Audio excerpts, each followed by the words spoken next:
Hi, good morning. ಸಾಕಷ್ಟು ಜನ Herbalife nutrition start ಮಾಡಿದ್ಮೇಲೆ ಒಂದೇ ವಾರಕ್ಕೆ ನನಗೆ ರಿಸಲ್ಟ್ಸ್ ಬಂದುಬಿಡಬೇಕು, ಎರಡೇ ವಾರಕ್ಕೆ ನನಗೆ ರಿಸಲ್ಟ್ಸ್ ಬರಬೇಕು ಅಂತ ತುಂಬ ಜನ ಎಲ್ಲ ಎಕ್ಸೆಪ್ಟ್ ಮಾಡ್ತಾ ಇರ್ತಾರೆ.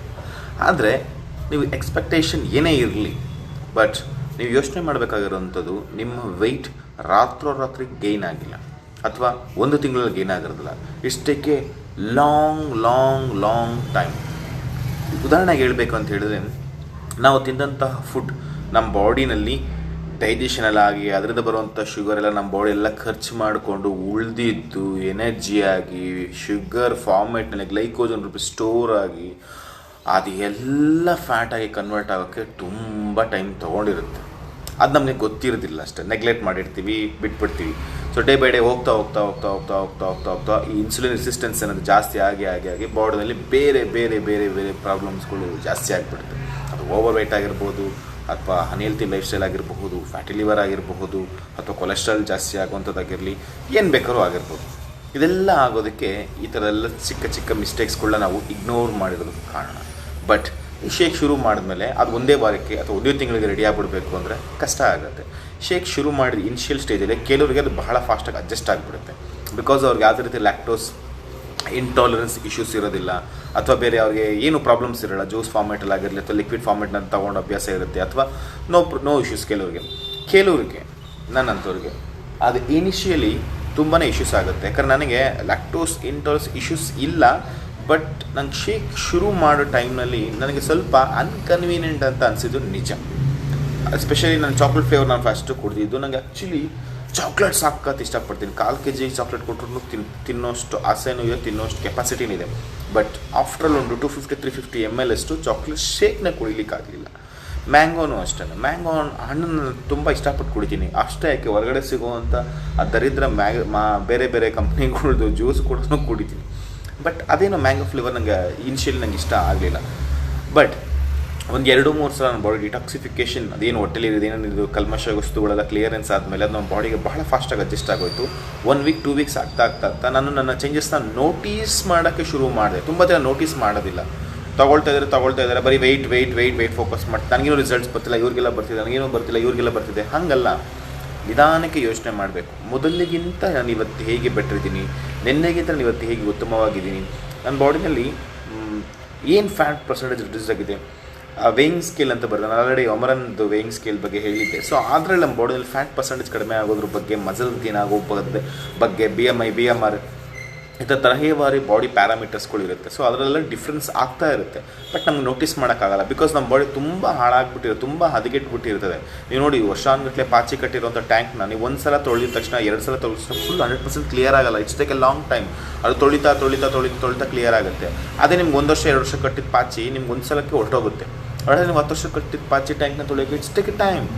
ಹಾಗೇ ಇದನ್ನು ಸೇಮ್, ಸ್ವಲ್ಪ ಟೈಮ್ ಪೇಷನ್ಸಲ್ಲಿ ವೆಯ್ಟ್ ಮಾಡಬೇಕಾಗುತ್ತೆ. ಇನಿಷಿಯಲಿ ಕೆಲವರಿಗೆ ಫಾಸ್ಟಾಗಿ ರಿಸಲ್ಟ್ಸ್ ಬರುತ್ತೆ, ಕೆಲವರಿಗೆ ಇನಿಷಿಯಲಿ ಸ್ವಲ್ಪ ಸ್ಲೋ ಅನಿಸಿದ್ರು ಕೂಡ ಹೋಗ್ತಾ ಫಾಸ್ಟ್ ಆಗುತ್ತೆ. ನಂಗೆ ಹಾಗೆ ಅನಿಸಿದೆ. ನಂಗೆ ಇನಿಷಿಯಲಿ 1 ವೀಕ್ಗೆ ಐ ಥಿಂಕ್ ನನಗೆ ಗೊತ್ತಿರೋ 1-1/4 kg ಏನು ರೆಡ್ಯೂಸ್ ಆಗಿದೆ. ಬಟ್ ಅದು ಹೋಗ್ತಾ ಏನಾದರೂ ಸ್ಲೋ ಆಯ್ತಾ ಬಂತು. ಕೆಲವರಿಗೆ ಇನಿಷಿಯಲಿ ತುಂಬ ಫಾಸ್ಟ್ ರಿಸಲ್ಟ್ ಬಂದು ಹೋಗ್ತಾ ಸ್ಲೋ ಆಗುತ್ತೆ. ಡಿಪೆಂಡ್ ಆನ್ ನಮ್ಮ ಟ್ಯಾಂಕ್ ಸೈಜ್, ನಮ್ಮ ಟ್ಯಾಂಕಲ್ಲಿ ನೀರು ಎಷ್ಟಿರುತ್ತೋ ಅದ್ರ ಬೇಸ್ ಮೇಲೆ ಆಗುತ್ತೆ. ಕೆಲವರಿಗೆ ರಿಸಲ್ಟ್ ಸ್ಲೋ ಇರುತ್ತೆ ಇನಿಷಿಯಲಿ, ಬಟ್ ಅದು ಹೋಗ್ತಾ ಸ್ಪೀಡಪ್ ತಗೊಳುತ್ತೆ. ಅದು ಬಾಡಿ ಮೇಲೆ ಡಿಪೆಂಡ್. ನಿಮ್ಮ ಡಿಫಿಷಿಯನ್ಸಿ ಲೆವೆಲ್ ಇದೆಲ್ಲ ಮ್ಯಾಟ್ರ್ ಆಗುತ್ತೆ. ನಮ್ಮದು ಲೈಫ್ ಸ್ಟೈಲು, ನಮ್ಮ ಮೆಟಬಾಲಿಸಮ್ ಸಿಸ್ಟಮ್, ನಮ್ಮದು ಕ್ಯಾಲೋರಿ ಮ್ಯಾನೇಜ್ಮೆಂಟ್, ನಮ್ಮ ಡೇ ಟು ಡೇ ಲೈಫಲ್ಲಿ ರೆಗ್ಯುಲರ್ ರೊಟೀನ್ನ ಹೆಂಗೆ ಮ್ಯಾನೇಜ್ ಮಾಡ್ತಿರ್ತೀವಿ, ಇದೆಲ್ಲ ಮ್ಯಾಟ್ರ್ ಆಗುತ್ತೆ. ಓನ್ಲಿ ಶೇಕ್ ಕುಡಿದ್ರೆ ನಮ್ಗೆ 100% ರಿಸಲ್ಟ್ ಸಿಕ್ಬಿಡ್ಬೇಕು ಹಾಗೇನಿಲ್ಲ, ಸ್ವಲ್ಪ ಟೈಮ್ ತೊಗೊಳುತ್ತೆ. ಸೊ ಅದನ್ನು ನೀವು ಕೂತ್ಕೊಂಡು ಪರ್ಸನಲೈಸ್ ಮಾಡ್ತಾ ನಿಮ್ಮ ಬಜೆಟ್ಗೆ ಅನುಗುಣವಾಗಿ, ನಿಮ್ಮ ಪರ್ಸನಲೈಸ್ಗೆ ಅನುಗುಣವಾಗಿ, ನಿಮ್ಮ ಲೈಫ್ ಸ್ಟೈಲ್ಗೆ ಅನುಗುಣವಾಗಿ ನೀವು ಅದನ್ನ ಡಿಸೈನ್ ಮಾಡ್ಕೊಳ್ಳೋಕ್ಕೆ ಶುರು ಮಾಡಿದ್ರೆ ಮಾತ್ರನೇ ನಿಮಗೆ 100% ರಿಸಲ್ಟ್ ಸಿಗೋದು. ಸೊ ಬಂದಿದ ತಕ್ಷಣ ಎಲ್ಲ ರಿಸಲ್ಟ್ ಸಿಕ್ಬಿಡ್ಬೇಕು ಹಾಗೇನಿಲ್ಲ. ಸೊ ಇನಿಷಿಯಲಿ ನೀವು ನೀರಿನ ಇಂಟೇಕ್ನ ಚೇಂಜ್ ಮಾಡಬೇಕಾಗುತ್ತೆ.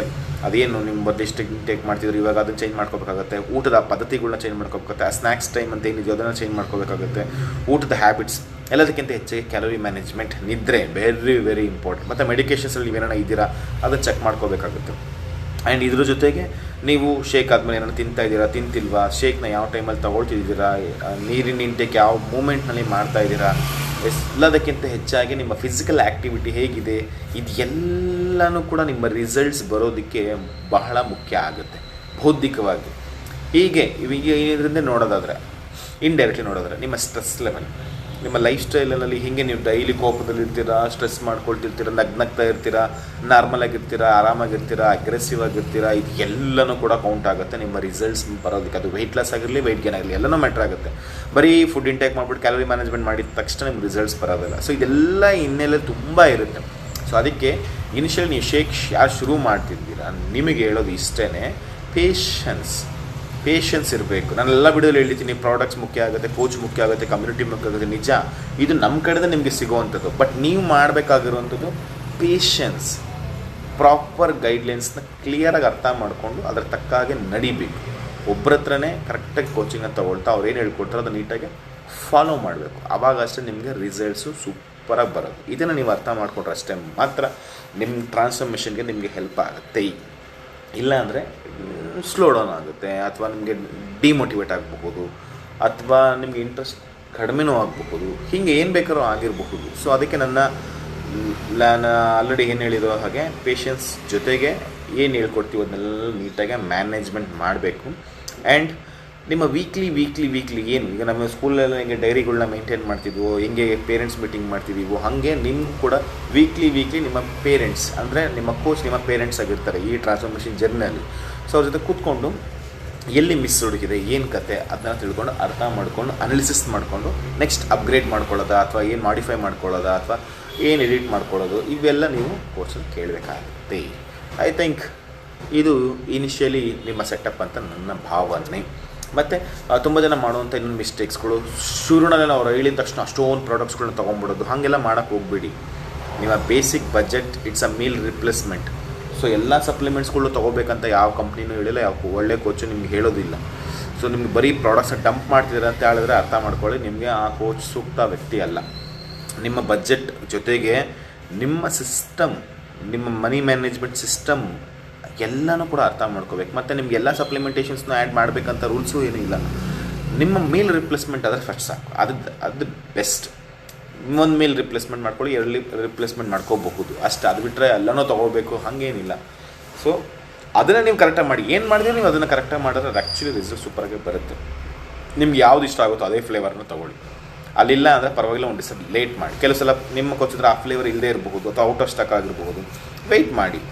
ಕೆಲವು ಸಲ ಈಗ ನಮಗೆ ಮ್ಯಾಂಗೋನೇ ಇಷ್ಟ ಇರಲ್ಲ, ಹಂಗೆ ಮ್ಯಾಂಗೋ ಫ್ಲೇವರ್ ಕೊಟ್ಬಿಟ್ರು ನಂಗೆ ಆಗ್ತಾಯಿಲ್ಲ ಕುಡಿಯೋಕ್ಕೆ, ಈ ಥರ ಬೇಜಾರು ಮಾಡ್ಕೊಂಡು ಕುಡಿಯೋಕ್ಕೆ ಹೋಗ್ಬೇಡಿ. ಯಾಕಂದ್ರೆ ಅದರಲ್ಲೂ ಸ್ಟ್ರೆಸ್ ಲೆವೆಲ್ ಜಾಸ್ತಿ ಆಗುತ್ತೆ. ಹಂಗೆ ಮಾಡೋಕ್ಕೆ ಹೋಗ್ಬೇಡಿ. ನಿಮಗೆ ಏನು ಇಷ್ಟ ಆಗೋದು ಅದೇ ಫ್ಲೇವರ್ ಒಂದು ದಿವಸ ವೆಯ್ಟ್ ಮಾಡಿ ತೊಗೊಳ್ಳಿ. ಇವರಿಗೆ ಅಮೌಂಟ್ ಕೊಡಿ, ಅಮೌಂಟ್ ಕೊಟ್ಟಿದ ತಕ್ಷಣ ನಿಮಗೆ ತಲುಪಿಸ್ತಾರೆ, ಅಥವಾ ನೀವು ಬಂದು ಪಿಕ್ ಮಾಡ್ಕೊಂಡು ಹೋಗ್ಬೋದು ಕೋಚ್ ಹತ್ರನೇ. ನಿಮ್ಗೆ ಯಾವುದು ಈಸಿ ಆಗುತ್ತೋ ಅದನ್ನೇ ಮಾಡಿ. ಇನಿಷಿಯಲಿ ನಿಮ್ಮ ಫುಡ್ ಹ್ಯಾಬಿಟ್ಸ್ ಏನಿದೆಯೋ ಅದನ್ನ ಹಂಗೆ ಕಂಟಿನ್ಯೂ ಮಾಡ್ತಾಯಿರಿ. ಸ್ಟ್ರಿಕ್ಟಾಗಿ ಒಂದೇ ವಾರಕ್ಕೆ ರೊಚ್ಚಿಗೆ ಎಲ್ಲ ಮಾಡಿಬಿಡ್ತೀನಿ, 1 ವಾರಕ್ಕೆ 5 kg ರಿಸಲ್ಟ್ಸ್ ಬಂದುಬಿಡಬೇಕು, ಹಾಗೆ ಎಕ್ಸ್ಪೆಕ್ಟೇಷನ್ ಇಟ್ಕೊಳಕ್ಕೆ ಹೋಗ್ಬಿಡಿ.